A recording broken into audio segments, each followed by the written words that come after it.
In the beginning, long before the great temples of marble rose upon the Greek hillsides and before mortals whispered prayers to the gods they could neither see nor touch, the universe was a place of chaos and shifting darkness, a place where titans ruled with iron strength and the children of Cronus carried the weight of destiny upon their shoulders, and when the great war of the Titans and the Olympians shook the very foundations of existence, it was Zeus, Poseidon, and Hades who stood side by side, wielding courage against the fury of their own father Cronus and the monstrous forces aligned against them. And when victory was finally secured and the Titanomachy had ended, the three brothers faced the most delicate and fateful decision: how to divide the cosmos itself. And it was Zeus, youngest in birth but strongest in will, who claimed the sky and the lofty heavens as his domain, wielding the thunderbolt as both weapon and symbol of his rule. Poseidon, lord of the restless seas, was granted the boundless oceans and rivers, while Hades, often overlooked yet never powerless, accepted the underworld as his realm, a place of shadow and silence where the souls of mortals would journey after death. Yet though the division seemed fair and sealed by sacred oaths, beneath the surface lay the seeds of rivalry, for Poseidon did not view himself as lesser than his brother, nor did he see the sea as a domain secondary to the sky, for in truth, the sea touches every land, surrounds every continent, and connects the lives of mortals in ways no bolt of lightning ever could. And so, even in those early days, whispers grew among the gods of Olympus that Poseidon, with his trident in hand and his voice like thunder across the waves, sometimes looked upward to the throne of Zeus and wondered whether the heavens truly belonged to his brother alone. And this unspoken tension, subtle yet powerful, began to shape the myths, legends, and conflicts that would echo through centuries of human storytelling. For the Greeks saw in the struggle not only the quarrels of gods but also the eternal question of balance: who should rule, who should serve, and can power ever truly be shared without envy? And so the tale begins, not with open war, but with uneasy peace, a fragile arrangement in which Zeus, Poseidon, and Hades each walked their paths, yet always kept watch over one another, for none of them had forgotten the taste of battle, nor the dangerous allure of ultimate dominion. And as Zeus built his shining palace upon Olympus and gathered the other Olympians under his authority, Poseidon returned to the depths of the sea, where his golden palace of coral and pearl gleamed beneath the waves, a kingdom vast and untamed, populated not only by sea nymphs and spirits but by creatures of myth, serpents and horses born of foam, all bowing to his command. Yet even there, surrounded by majesty, Poseidon felt the weight of comparison. For while Zeus looked down from the sky upon all creation, Poseidon ruled in the realm unseen by mortals, hidden beneath waves, vast but invisible, powerful but silent, and that silence, to a god with pride as fierce as the storm, was almost unbearable, and thus the rivalry deepened not through hatred, but through a hunger for recognition. For Poseidon knew his strength, and in his heart he questioned whether the title of King of Gods truly belonged to Zeus alone. And in this questioning began the first flickers of rebellion, subtle gestures of defiance, stories told in hushed tones among the Olympians, myths that mortals would one day preserve in poetry and art, not as tales of outright war, but as symbols of ambition, envy, and the unending struggle for balance between brothers who loved yet rivaled one another.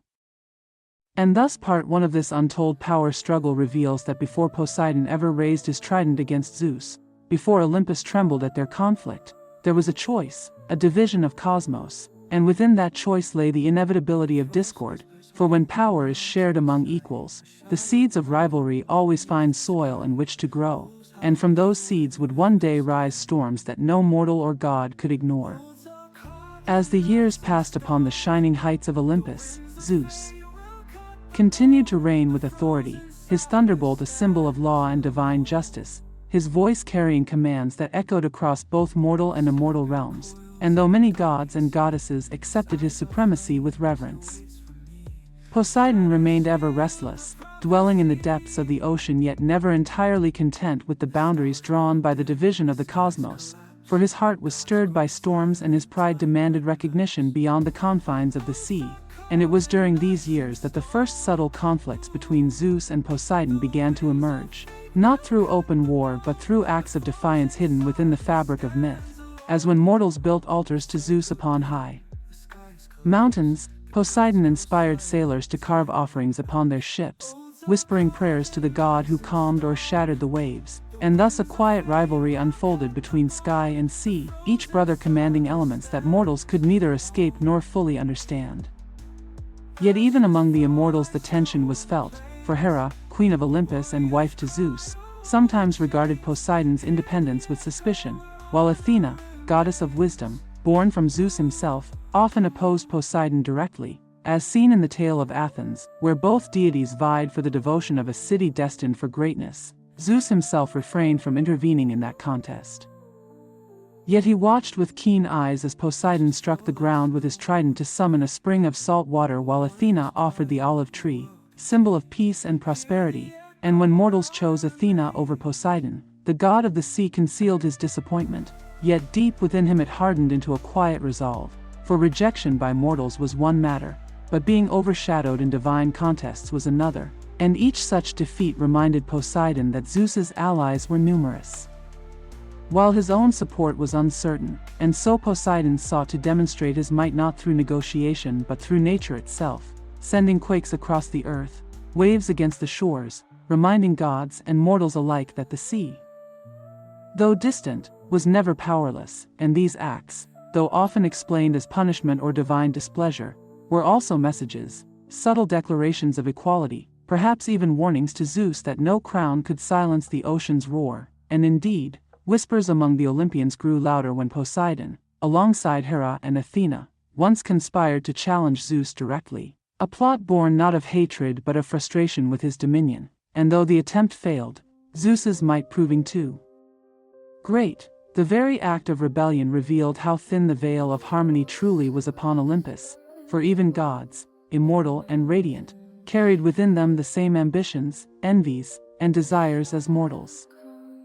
And this silent rivalry between Zeus and Poseidon became less about direct conquest and more about proving worth, Poseidon building temples upon coastal cities, Zeus raising his authority in law and kingship, both brothers claiming devotion through different aspects of human life. And mortals, caught between the storm of the sky and the fury of the sea, prayed to both, never knowing which god would favor or punish them. And in this uncertain devotion lay the brilliance of Greek mythology itself,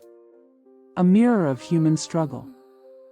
For the rivalry was not one of good versus evil but of balance versus ambition, law versus freedom, recognition versus power, and thus the untold struggle of Olympus deepened, as Poseidon, though never openly dethroning his brother, continued to question, to resist, to remind the cosmos that the sea was eternal and that beneath every wave lay the echo of defiance, an echo that even Zeus could never fully silence.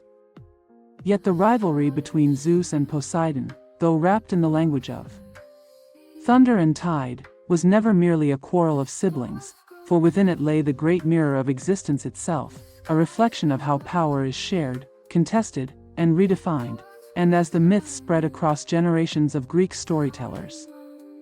the struggle of Olympus became not simply the tale of two gods but the archetype of human history, for mortals saw in Zeus the symbol of law, structure, and authority, the force that binds chaos into order, while in Poseidon they saw the restless spirit of nature, freedom, and the unpredictable surges of emotion and ambition. And in this way their conflict transcended Olympus to become a lesson about balance. For a world with only Zeus would be rigid, unyielding, and perhaps oppressive, but a world with only Poseidon would be wild, unstable, and ungovernable. And thus the Greeks came to understand that both forces were necessary, that sky and sea must exist in harmony, even if harmony itself was never perfect. And in the stories where Poseidon challenged Zeus, whether through conspiracy with other gods, through acts of natural upheaval, or through contests for mortal devotion, mortals did not see a failed rebellion but a reminder that power must always be questioned, that no throne remains unchallenged forever, and that even the mightiest rulers must listen to the voices of those around them. For though Zeus punished defiance and maintained his crown, the very fact that Poseidon dared to resist revealed that Olympus was not a place of blind submission but of constant negotiation, where power shifted like tides and lightning alike. And in this recognition the myths gained their timelessness, for human beings in every age have faced the same dilemma: how to live under laws without losing freedom, how to honor authority without silencing ambition, how to balance order and chaos, and Thus the rivalry between Poseidon and Zeus endures not as a tale of defeat or victory but as a meditation on the human soul. For within each person lives both Zeus and Poseidon, the voice that seeks stability and the spirit that seeks change. The need for rules and the hunger for freedom, and to live fully is to let both forces speak, neither drowning the other. For just as the sea may rage but must eventually rest, so too does lightning strike only to vanish into calm skies. And if the ancients believed that Poseidon once challenged Zeus, perhaps they were not telling us about gods at all but about ourselves, our struggles, our endless search for balance in a world where every decision tilts between order and chaos. And so the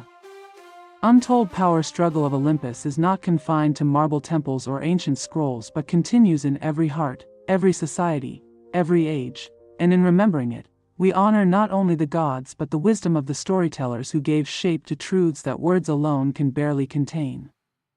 Reminding us that the greatest battles are not those fought with thunderbolts or tridents, but those fought within the spirit, where the sky and sea of our own being meet in eternal, restless dialogue.